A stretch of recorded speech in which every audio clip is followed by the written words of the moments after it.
Between war's end and 1965, more than 70 million births occurred in a country that before the war had under 135 million souls.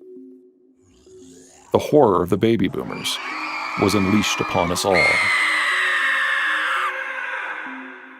There's no end of stories to tell about America's boomer generation.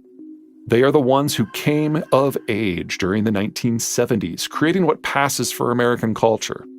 Disco? Their fault. They are the ones who crafted the American welfare state. And from it, their in-progress retirement has broken the federal budget. They are the ones who grew up in the shadow of the new manufacturing complexes that sprouted up after World War II, when the rest of the world was wrecked, and then watched bitterly as those same facilities relocated as the rest of the world recovered under the order. From Vietnam to Afghanistan, from Johnson to Trump, from civil rights to long commutes, from the sexual revolution to technological invalidity, their collective decisions and foibles have determined precisely what America is. Most of the rest of the world had a boomer generation as well, and for similar formulative reasons. War's end, plus the dawning of the new, mostly war-free age under American sponsorship, enabled most governments to busy themselves with their people's lives without needing to burden themselves with the task of national defense.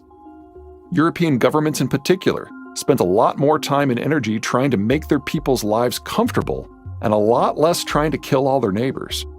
Many countries the world over developed and experienced the same reductions in mortality of the more advanced states for the first time. Populations expanded everywhere. But relative to pre-war populations, the American boomers were a far larger cadre than their global peers. Even 170 years after independence, and with a 30-fold expansion in population, the Americans still enjoyed a lot of open land. The Americans were still growing into the territories made vacant by the eradication of the natives. Lots of useful land meant the boomers enjoyed lots of low-cost, high-payout opportunities. In contrast, Europe had reached its land's carrying capacity decades previous, and there just wasn't much in the way of internal frontiers. Even in the newly developing countries, the countryside wasn't exactly teeming with unused territories. As we enter the 2020s, the boomers are a largely spent demographic force. Calendar years 2022 and 2023 are when the majority of the world's boomers will have turned 65 and so shifted into retirement. This generates a double hit to labor markets. The baby boomers are the largest ever generation, so their absence is hugely impactful in numerical terms. They are also the oldest economically active generation, meaning that their numbers comprise the bulk of all available skilled labor. Remove so many high-skilled workers in a short period of time, and labor shortages and labor inflation are a foregone conclusion for years to come. The next generation down is Generation X, a group that watched the trials and travails of their predecessors and did not like what they saw. There were so many baby boomers that when they entered the market, they outcompeted each other for wages, suppressing labor costs. This forced many boomers to decide that two-income households were the only way to scrape by. That not only depressed labor costs more, but introduced considerable stress into interpersonal relationships, resulting in the baby boomers' high divorce rate. Gen X has attempted to avoid this outcome, to a degree. Gen X is far more likely to have single-income households compared to their elders. Generation X was already a smaller generation, and was never going to be able to fill the cavernous hole caused by the boomers' departure. But with lower labor rate participation, the result will be a far larger labor shortage. That's great for Gen X. Those who choose to work will have the best pricing power of any workforce to date. But it is a bit of a disaster for the labor market writ large. At the bottom of the scale are the Zoomers. They are eager workers, but very few exist. The Zoomers are the children of Gen X. A small generation generates a small generation. all the Zoomers that will be born have already been born.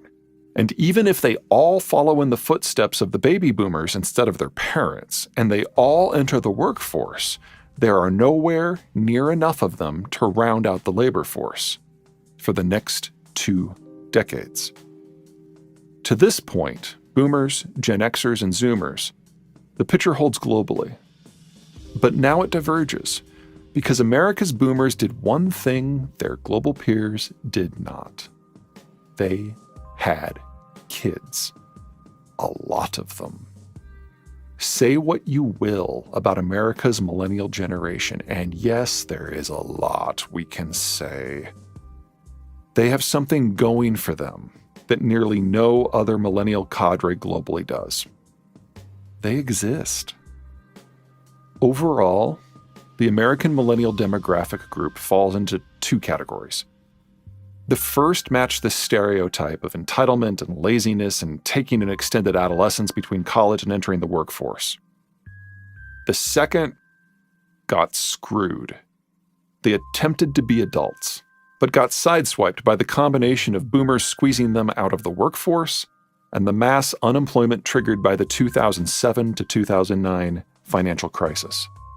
The millennials lost years of meaningful work experience and today are the least skilled of any equivalent age cohort in modern American history. The American millennials are already the largest demographic in the workforce by number. That's great, that's essential.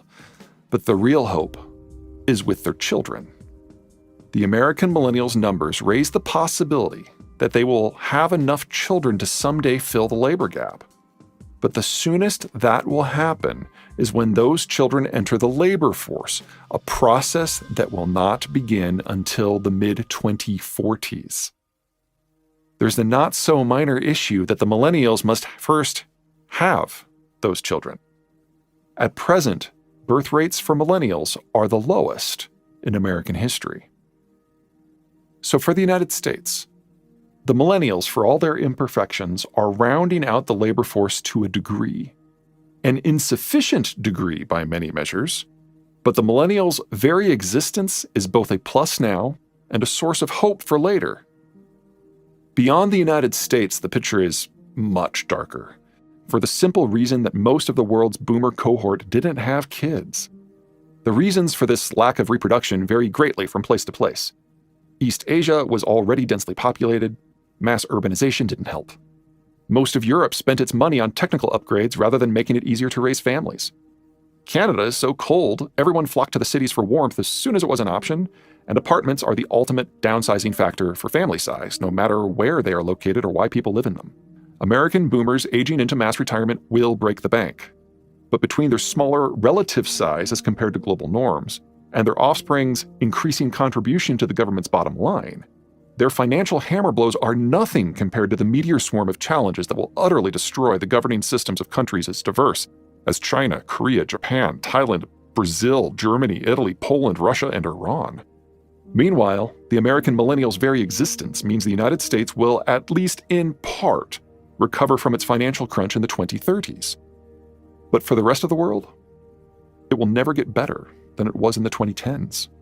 The Americans will have a small amount of company.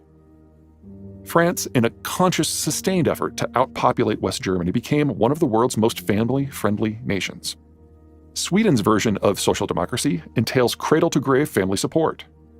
New Zealand brims with elbow room, and in a faint shadow of Australian American policy in eras past, deliberately reduced options for its own indigenous population in order to increase options for whites. But these 3 countries, plus the United States, are the exceptions that define the rule. Everyone else's boomers failed to procreate to anything close to replacement levels. 6 decades later, the global millennial cadre of the advanced world is simply too small to even theoretically keep their nationalities in existence over the long haul. Back-of-the-envelope math done by folks who live in the intersection of demographics and statistics, which looks a lot like calculus to me, suggests that places with fair to crappy demographics like Spain, the United Kingdom, or Australia will suffer a drag on their annual growth of about 2% of GDP annually. The truly terminal demographies of Germany, Italy, Japan, Korea, and China are looking at least 4%, while the youngish populations of America and France will only suffer about a 1% reduction. Add that up for just a single decade, and it is difficult to imagine how the inevitable rise of places like Germany and China can even survive, much less function.